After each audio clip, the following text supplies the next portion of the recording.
Little Miss Splendid and the Beast, originated by Roger Hargreaves.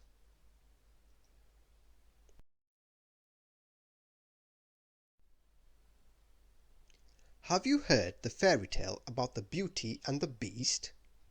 Well, it turns out something similar happened in Happyland. Once upon a time, in a land far away, well, in Happyland that is, there lived a smug little beauty called Little Miss Splendid. She was perfectly splendid, or at least she thought she was.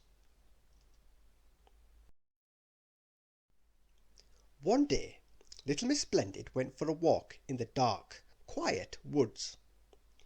She was thinking about how magnificently splendid she was, and before she knew it, she was lost. Suddenly, it started to rain and thunder. "Oh dear!" she said. "My shoes! My splendid hat!" Just then she saw a castle in the distance.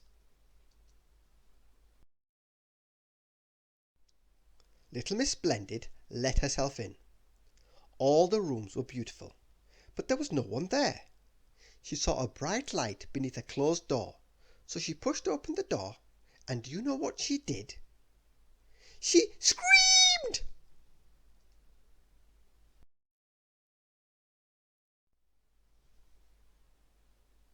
Standing there, minding his own business in his castle, was a huge, hairy beast. "Are you okay?" he asked Little Miss Splendid. Little Miss Splendid screamed again. "There's no need to scream," said the beast kindly. "I just want to make sure you're all right." Little Miss Splendid screamed again. "Why don't you come close to the fire and warm up?" suggested the beast, very, very gently. And with that Little Miss Splendid screamed once more and ran from the room.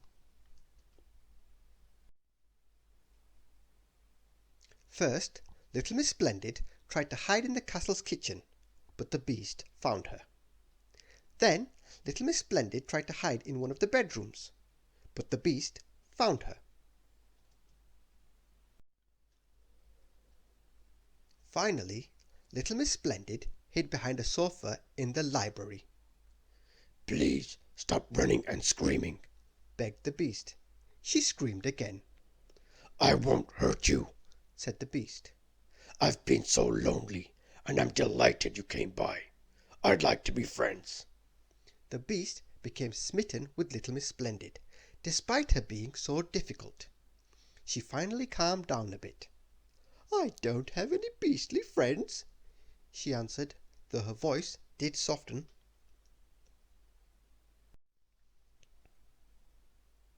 The beast took her softened tone as an opportunity to tell her about himself. I bet you're wondering how the beast became the beast too. "I haven't always been this way," he said. "Years ago I was put under a spell by a witch who turned me into a beast. Ever since then I've been ashamed to leave my castle." Do you think Little Miss Splendid felt sorry for him? Not at all. "That's indeed a sad story," she said, turning her nose up. "But I really must go."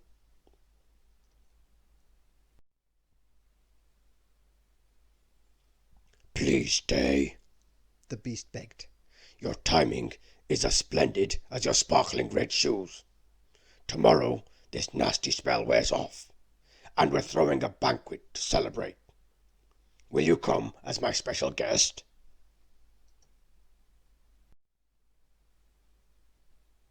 Little Miss Splendid thought it over. One of the things she loved most in the world was being the guest of honor at parties and important events. "Okay, you beast," answered Little Miss Splendid, looking away. "I will come to your party, but I have high expectations."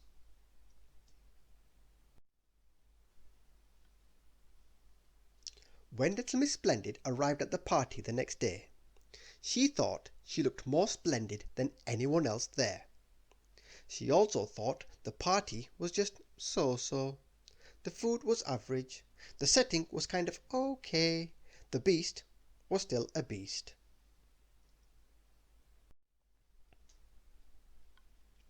When the beast saw little Miss Splendid, he ran toward her. "I'm so happy you're here. You look absolutely splendid," he said.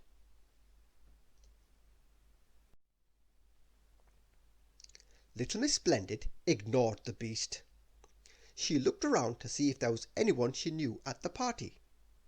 Little Miss Chatterbox was keeping Little Miss Shy company. Mr. Strong was carrying a giant cake into the dining room.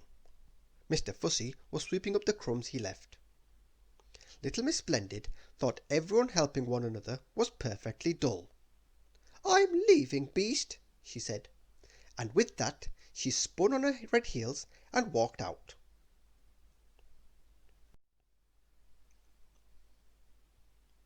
"Please, don't leave," the heartbroken beast called from the castle window.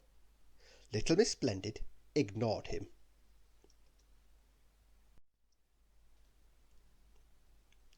Then Little Miss Splendid heard a loud bang. She turned and looked through the open window into the ballroom. The banquet guests cheered, and there were balloons everywhere. And do you know what she saw? In the centre of the ballroom, she saw the beast suddenly transformed into